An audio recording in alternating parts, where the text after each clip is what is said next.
ఆనందవనమని పేరు కాశికకి. ఎందుకని అంటే పార్వతీ పరమేశ్వరులకి కాశీ పట్టణంలో అంత సంతోషాన్ని అనుభవిస్తారట. కాశీలో ఉంటే అంత మురిసిపోతుంటాడు, కాశీలో ఉండకపోవడం ఉండదు. అంటే ఎప్పుడూ ఆనందంతో శంకరుడు ఎక్కడుంటాడు అంటే కాశీ పట్టణంలో ఉంటాడు, పరమానందంతో ఉంటాడు. అందుకే కాశీ పట్టణానికి వెళ్ళి కోరుకున్న వాళ్ళ కోరికలు తీరకపోవడం అన్నది ఉండదు అంటారు. కాబట్టి మనకు ఆనందం బునరించుగావున ఆనంద విపినాభిధానమయ్యే మహాశ్మశాన భూముల నివసింతునే గాన నేనుంట మహాశ్మశానమయ్యే. ఆయన శ్మశాన భూముల యందు ఉంటాడు శంకరుడు. ఏ ఊళ్ళోనైనా శ్మశానంలో ఆయన ఉంటాడు. ఆవిడే అడిగింది పార్వతీదేవి, ఎందుకయ్యా శంకరా శ్మశానంలో ఉంటావు? బ్రహ్మాండమైనటువంటి కైలాస పర్వతం ఉండగా ఏమి కర్మ, ఎందుకు నీకు ఈ శ్మశాన వాసనని? నా అంత నేను కోరి వెళ్ళలేదు. చతుర్ముఖ బ్రహ్మగారు ఒకప్పుడు ప్రార్థన చేశాడు. మహాభారతం అనుశాసనిక పర్వంలో చెప్తాడు పార్వతీదేవితో. బ్రహ్మగారు ప్రార్థన చేశాడు, శంకర రాత్రి అయ్యేటప్పటికీ శ్మశానంలో ఉన్న ఉగ్రభూతాలన్నీ వచ్చి ఊళ్ళ మీద పడిపోతున్నాయి, ఇళ్ల మీద. ఊళ్ళల్లో ఉన్న వాళ్ళకి భయం వేస్తోంది.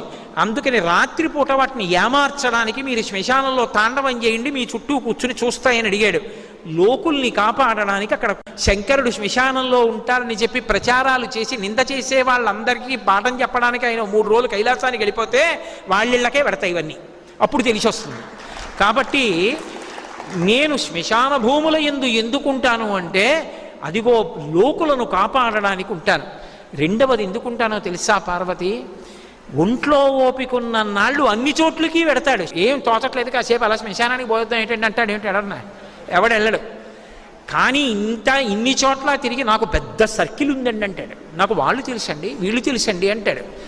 ఆఖరణ ప్రాణం పోయాక వెనక వచ్చేవాళ్ళు ఎవరు రారు. కాయము వీడి జీవుడతి కంపిత చిత్తతనేగుచనుండవో నాయనయంచు ఎచ్చు నిజనందన నందినులైన గాని కందోగిని భస్మముల్ తొలుత దుఃఖమహంబు దిశొచ్చుపత్నియన్ కాయము వీడి రారు కథ చేసిన కర్మము పుణ్యము తప్పశంకర. ఎవరొస్తారు? వీధి గుమ్మం వరకు ఏడుస్తూ వస్తుంది భార్య, పట్టుకు తీసుకుపోతారు లోపలికి. కొడుకు శ్మశానం వరకు వస్తాడు, కపాలమోక్షం అయింది అనేటప్పటికీ కొడుకు మెల్లిగా వచ్చిన వాళ్ళు కారెక్కి వెళ్ళిపోతారు. జీవుడొక్కడు పైకి లేచిపోతాడు. లేచిపోయి చూసుకుంటుంటే కల్లరి బొమ్మయవు కాయంబునొల్లా అద్దె కొంపల బోలువా లోకమొల్లా ఇంటి దొంగలు బోలు తనయులనొల్లా ఇందుకీ భోగంబులిందుకీ మురుపు ముందు చావుండంగమురియంగనగుని అని తన శరీరమే కాలిపోతుంటే చూసుకుని ఏడుస్తాడు. చీకటి పడిపోతుంది. చీకటి పడిపోతే అయ్యో ఓపికన్నప్పుడు ఒక్కరోజు గుడికి వెళ్ళలేదురా, ఓ ప్రవచనం వినలేదురా, ఓ ప్రదక్షిణం చేయలేదురా, ఓ పూజ చేయలేదురా అని అప్పుడు ఏడుస్తూ ఉంటాడు. ఎవరు ఊరుకోబెట్టేవాళ్ళు ఎవరు ఉండరు. అప్పుడు అక్కడ ఎవరూ లేకపోతే చచ్చిపోయిన వాడు ఏడిచి 1000 మాటలు చచ్చిపోతాడని నేనున్నాను ఏడవకురా, ఇంకో శరీరం ఇస్తానని చెప్పడానికి అక్కడ కూర్చున్నాను పార్వతి అన్నాడు. ఆయన్ని పట్టుకుని శ్మశానవాసి అని చెప్పి నింద చేయడం కన్నా కృతజ్ఞత ఇంకొకటి ఉంటుందా? అంతకన్నా అసహ్యకరమైన విషయం ఇంకోటి ఉంటుందా?